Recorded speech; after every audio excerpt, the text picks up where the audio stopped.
Welcome to Harvard Halfling, where we talk about Lord of the Rings and a little bit about D&D, so let's get to it.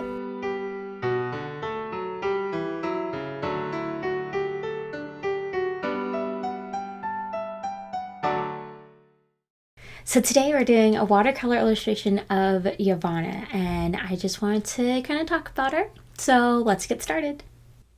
So we're doing a watercolor illustration today inspired by an oil painting done by Dante, Gabriel, Rossetti named Posperina, done in 1874. For legal purposes, we are not doing an illustration of Yavanna. This is not Yavanna.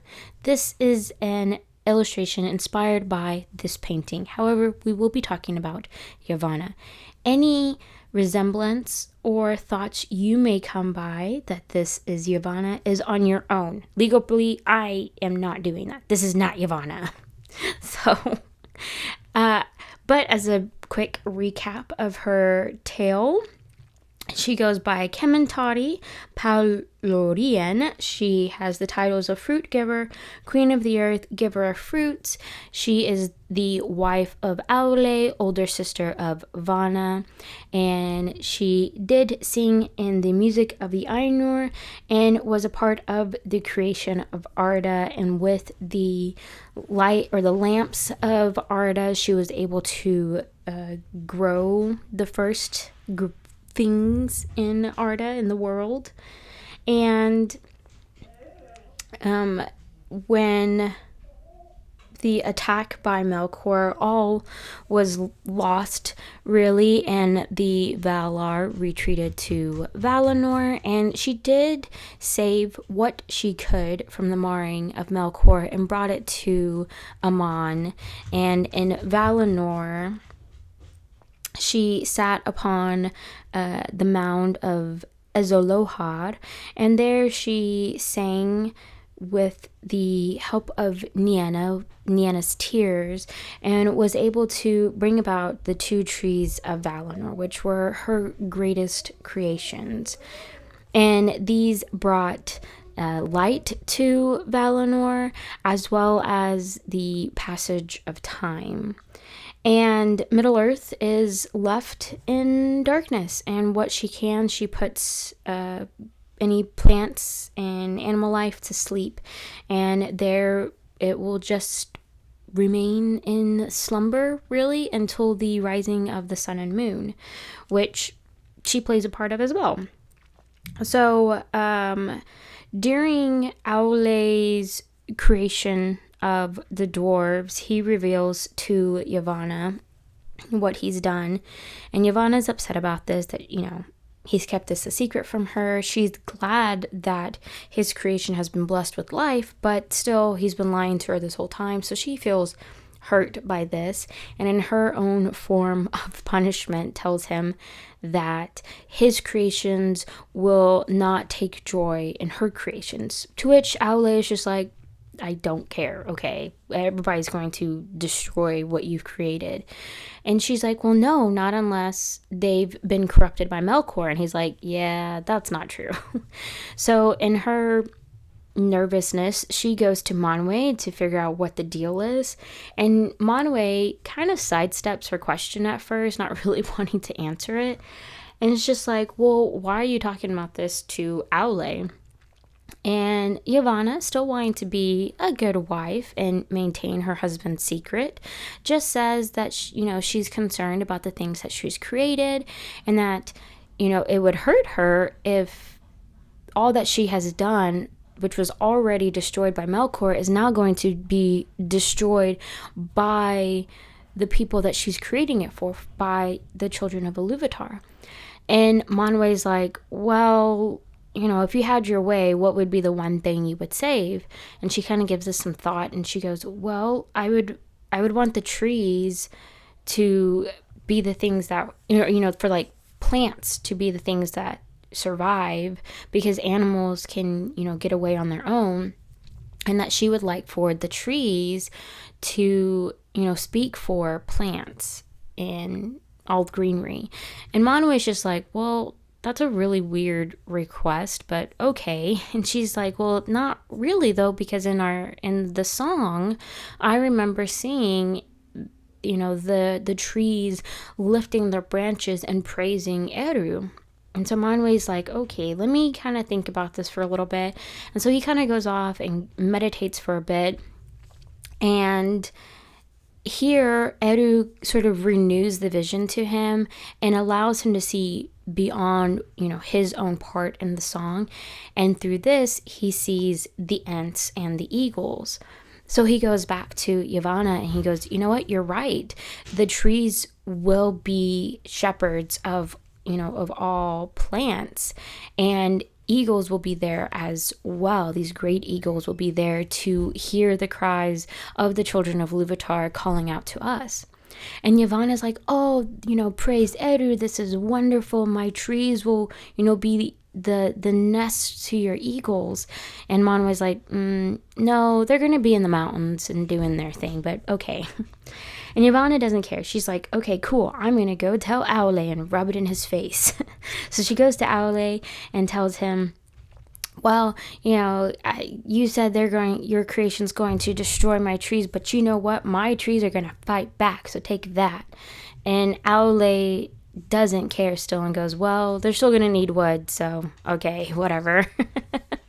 And so that's kind of that. She has to be kind of content with her creation still being in, vulnerable to destruction. But she's got a little hope. She's got Ents, which is, in my opinion, great because now we have Treebeard, which I love. So that's cool. And then you have the destruction of the two trees.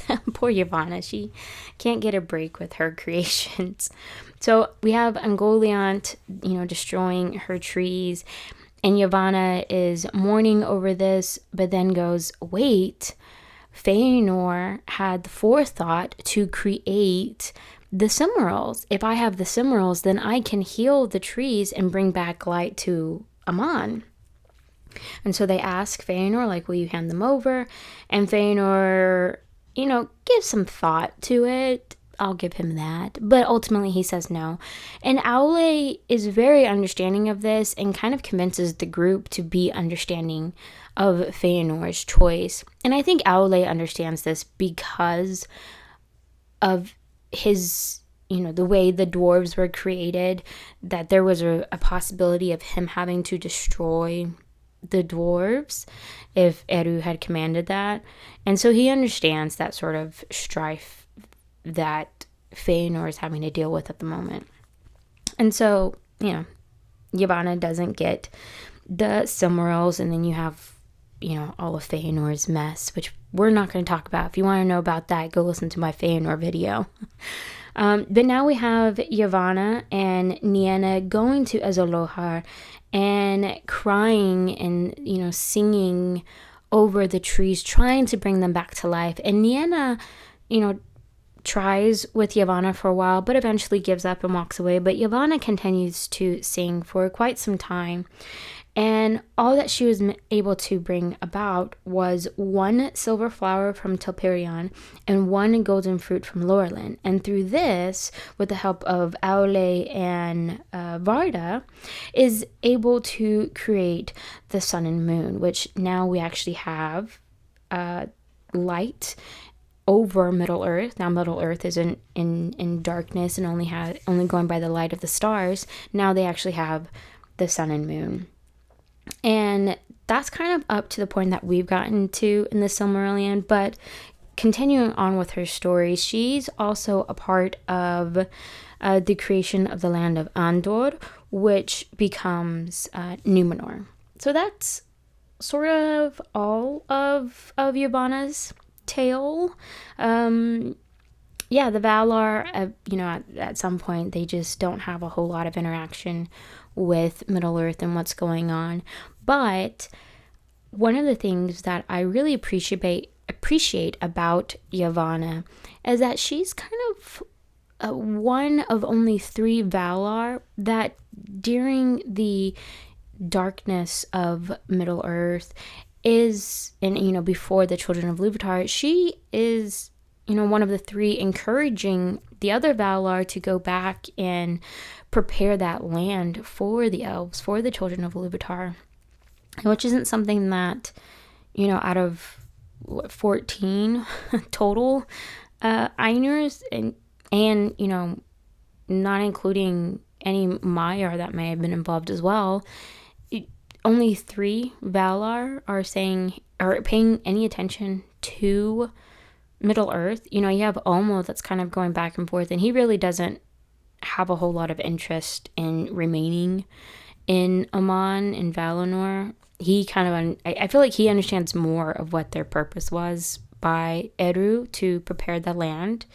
And Arome on his horse Nahar does go through Middle Earth and sort of destroys any creations but of Melkor and his, monsters and such.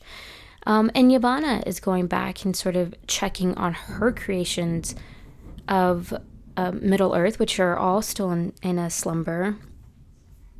And she's, going back to the council saying, hey, we're supposed to get this land prepared and we're kind of not doing anything. And so I do appreciate that Yavanna was one of the Valar to kind of attempt to get things moving.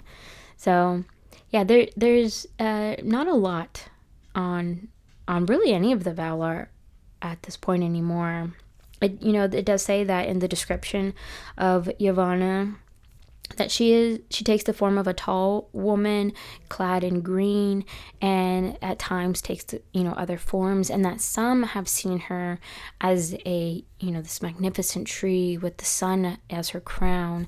And so that kind of makes me believe that while she may not be mentioned often in the rest of the tale, surely she still comes to Middle Earth that up until the issue with Numenor. She still has to be coming to Middle Earth to kind of checking on things. Otherwise, how would anybody see her, There was one thing that I was kind of curious about, and maybe somebody out there will have more information, that's more knowledgeable on Yavanna and of the Ents. And maybe her being seen as a tree kind of answers this question. But in reading about Madros, we are told that the eagles sort of report back to Manwë about, the occurrences and the happenings of Angband. Is there an equivalent to that with Yavanna and the Ents? I've been kind of curious about that a little bit, because it almost seems like the Ents were just, they were given a purpose, they were given a position, and then they're made, and then that's it. And if we go off of the pattern of the Valar, that very well may be it. It's like, okay, there you go. Good luck to you guys. But maybe Yavanna being seen as a tree, maybe she's seen with the Ents. I don't know. That was just a thought I had the other day in reading about Madros, is like, what is Yavanna's relationship with the Ents, while they're actually doing their thing? Like, yeah, she wanted their creation, but like, what's her relationship beyond that? So I think that would be kind of interesting, because from my knowledge, I don't think Treebeard and maybe, I don't know how much of the Silmarillion was sort of in Tolkien's mind when he was writing the Return of the King, but like, or of the Two Towers, I don't remember any sort of reference to Yavanna by Treebeard. I feel like you hear, references to Varda in the trilogy, but as Elbreth, but I don't think I hear too much about Yavanna at any point by Treebeard. So I think that's kind of interesting, and what her thought, like how she would have handled the Entwives being lost and everything. She does seem like kind of an emotional person a little bit. So I don't know. I'm rambling at this point. I just think Yavanna is an interesting character because of her relationship with Aule. It like, it was sort of weird for me to read their chapter because, like, that was the moment where I realized that these characters that Tolkien has written are very realistic. Like, they're very complex characters with complex emotions, and how they handle situations just seem very realistic, I suppose. So I find that just really interesting. And yeah, I just wanted to kind of come on here and I guess ramble about Yavanna for a little bit while you guys get to watch me do an illustration that's not Yavanna for legal purposes. This is not Yavanna. But yeah, on a side note, I am doing a Tolkien art challenge on Instagram, where each month or each day of the month of April you do another Tolkien related character. And day 4 was Yavanna, though this is not Yavanna, legally not Yavanna. But if you're interested in seeing my illustrations for the month, please come check out my account at Heart of a Halfling. The Tolkien art challenge was created by Alan Wincup, and I think it's great. So if anybody's interested in doing an art challenge, come join it. I think it's great. It's a lot of fun to do different characters. The day that this video is coming out, we're supposed to be doing trolls, but I didn't want to draw trolls for this video. I wanted to not draw Yavanna. I wanted to talk about Yavanna. So here we are. But I hope you guys enjoyed this video. I am so incredibly happy with how this illustration turned out. I kind of tried some new things with this one. Most of my artwork is, and especially if you saw my last drawing, my characters, my artwork kind of comes out pretty flat, and in this one I definitely tried a little harder to give the character a little bit more depth. And so I love how the skin turned out. I love how the clothing turned, all the wrinkles and the shading, and oh, it's glorious. On the fruit, I tried to use metallic watercolor, but it was just not working for me. There's a little bit of a shine to it, but it was giving me so much problem, so I had to kind of give up that endeavor. But most of this illustration is done with yellow ochre. That's kind of the base color for most of it. And then there's sap green with a little bit of cerulean for some of the darker areas. Rose and I think burnt sienna was mixed with to get the hair color, and violet for all the shadows. So I think in total I had like 6 colors. So I try to kind of keep it limited and cohesive. You probably can't tell, but the illustration that's to the left of this one is my personal drawing of Samwise Gamgee. So I'm really proud of how that one turned out too. Again, go check out my Instagram account if you want to see all of these. But yeah, otherwise, I just wanted to ramble about Yavanna and how much I like her and my thoughts on her. She's an interesting character. I just really appreciate that she was at least a Valar that was trying to fulfill her purpose. I think all the Valar at the end of the day kind of fell short on their purpose. I mean, let's be real. The elves were around for like 300 years before Arome stumbled upon them. Like, there was not a whole lot of checking in on when the elves would arrive. And then even when men arrived, they came with the rising of the sun and wandered for another 300 to 400 years before they even ran into elves. Like, they didn't even know about Valar. So, like, at the end of the day, all the Valar fell pretty short. But at least Yavanna, there was an attempt. A minor attempt, but at least an attempt. And so, yeah. Also, she is, I mean, besides Varda, there's really not just like a ton of female of the female Valar really talked about that much. I mean, Barda gets spoken about quite a bit because she is the wife of Manwë, and also, the Valar of stars, kind of a big deal, especially with the elves. But otherwise, we don't hear too much about Nienna or Nessa or Vanna. So I just wanted to, which maybe we should talk about the other women, but I don't know. There's not a whole lot to talk about them. So I wanted to talk about Yavanna. So here we are. So yeah. But I hope you guys enjoyed this illustration. And yeah. I really liked this one. So there you go. Well, I hope you guys enjoyed that. I know I definitely enjoyed creating this illustration. I am just so happy with how this turned out, and I hope you guys enjoyed it. Make sure to come back on Thursday as we continue to go through the Silmarillion. But otherwise, I hope you guys have a wonderful week, and may your homes be filled with food and cheer. Bye!